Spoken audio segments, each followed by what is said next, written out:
Our today's topic of discussion is India Africa relationship. After independence, India's policy with regard to Africa evolved in support of Africa independence as India was ready to assist the process of decolonization within Africa.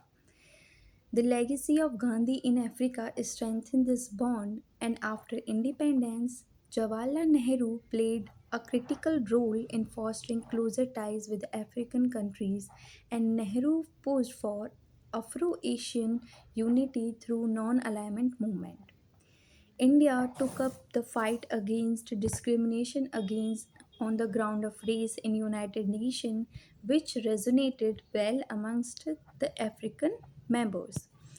Though India advanced its support against colonialism, but India never insisted on fixing date to end the colonialism, which upset many African leaders as they perceived India is not that serious towards supporting Africa struggle against colonialism. Things begins to change for India after the War of 1962 that has indented the prestige of Nehru and diluted the policy or the pitch of Panchsheel. In contrast to the principle of non-violence, China started pursuing armed struggle which appealed many African leaders as they were not happy with the result that the slow approach advocated by India. Due to all these reasons, the support for India gradually became to decline, and decline was even more visible after the death of Nehru.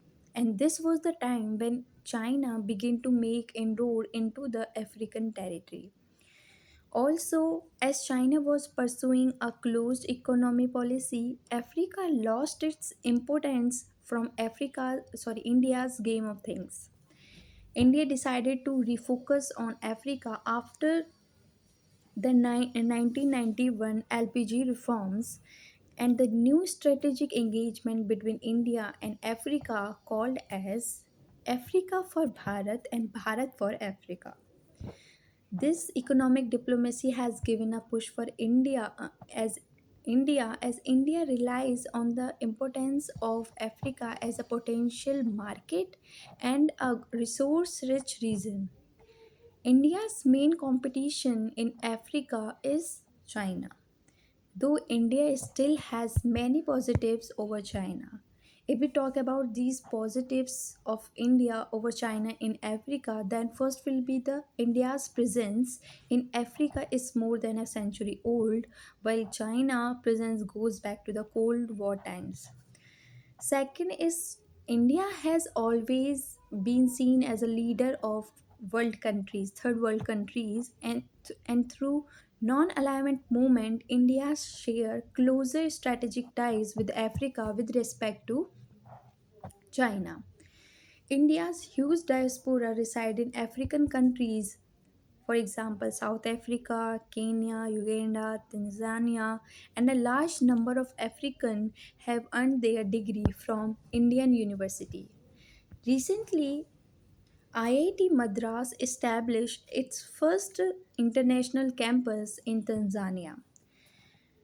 According to African scholars, Africa has started realizing that India's support aimed at enhancing skill and building capabilities. In Africa are realizing that India is ready to share and appropriate technology that is affordable, accessible for the sustainable development and poverty alleviation.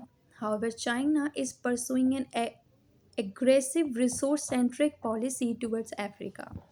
As according to African scholars, China's model in Africa is based on its greed of resources, and African countries does not stand to gain anything, and lives of ordinary Africa will not change as they are not receiving any kind of skill development. Now we will discuss the significance of Africa. First, geopolitical significance of Africa from the point of view of India. See, India, sorry. African Union is a group of 55 countries. So it becomes essential to have a positive or sustainable ties with African countries to achieve or attain the permanent seat in the United Nations State Security Council, to advance share interest and influence the global decision making. Also, India do not want Africa to be fall under the debt trap diplomacy of China. Another significance is in promoting South-South cooperation. Africa become crucial that will foster India's Indo-Pacific vision. Now, the geostrategic significance of Africa is the presence. Its presence in the global forum is pivotal for India's vision of rule-based governance. Eastern African countries and the northern African countries, for example, Egypt, are important to secure the sea lanes of communication for India. The economic significance of Africa is we have seen recently there is a rise in the middle class. With the rise of a middle class, there is a rise in health, education, which provides an opportunity for India to explore new market or this new emerging economy. Another significance of Africa is from the point of view of energy security. For example, 30% of world critical mineral reserves are in African continent.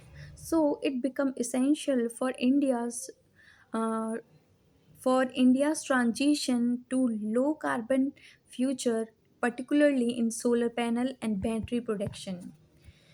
Now we will discuss some of the issues in between India or Africa that hampers this relationship. First is low economic engagement.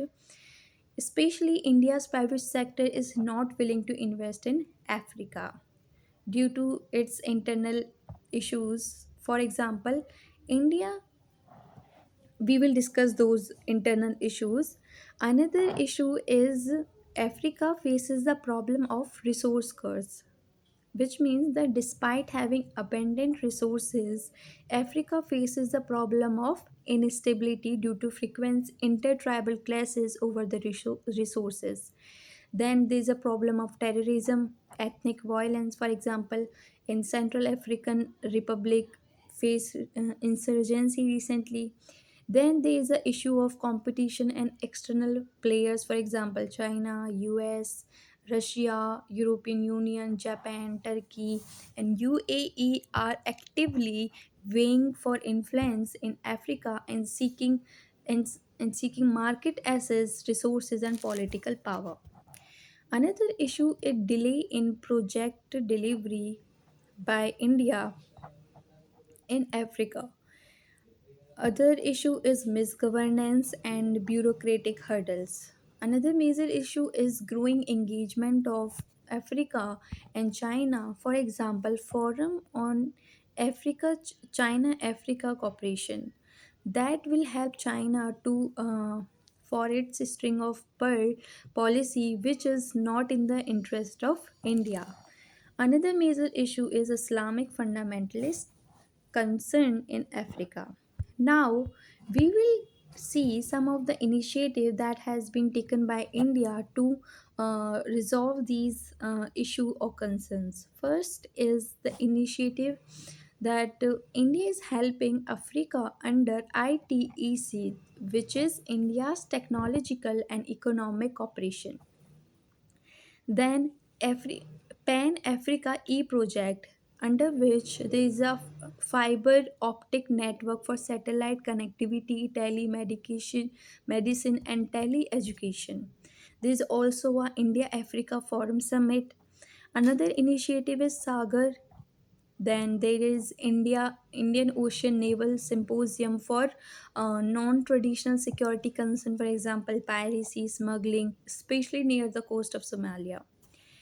Next initiative is Asia Africa Growth Corridor, a joint infrastructure project by India and Japan to connect the Western Indian Ocean region with the concept of Indo Pacific.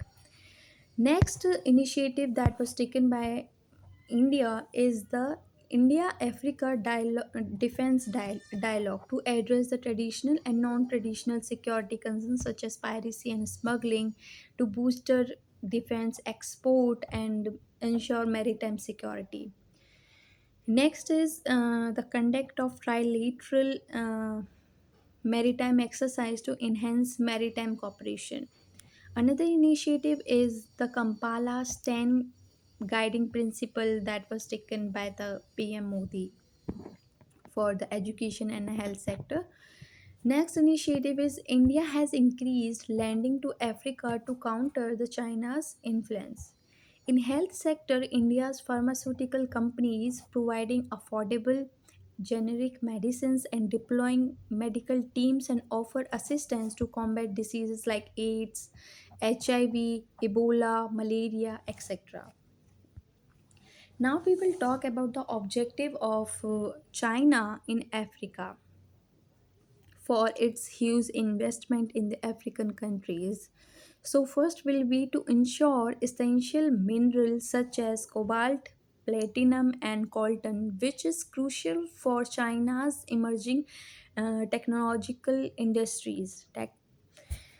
Also, we have seen recently that India established refineries in Africa for the rare earth minerals, which ensure a more and direct and efficient access to these vital resources. Next is leveraging Africa influence. See, African countries have significant representation in the UN, which provides China with an opportunity to influence international resolution on the issue like South China Sea. Another thing is promoting Chinese currency in trade, which is a part of a larger strategy to increase the global use of China currency. For example, recently China is promoting cross-border yuan-based panda bond, which allow foreign government to raise fund from China at a lower interest rate. Another objective of China is to expand its market in Africa, as Africa is a net importer of finished goods from Africa. Recently, there is a forum on Africa China cooperation held in Beijing, which is a pivotal platform for fostering China Africa relationship. China's significantly boosted its influence in Africa through substantial financial assistance and extending loans, which sparked concern about the sustainabilities of China's lending practices and transparency of debt agreement in Africa. As Africa are currently grappling with severe economic challenges, including high inflation, currency depreciation, and mounting debt burden, and situation is further aggravated by significant losses in the foreign exchange. Hence, India have opportunity to strengthen its economic ties with Africa by offering alternative financing model that are more transparent and sustainable. For example, public-private partnership. So, this is all about India-Africa relationship. Thank you.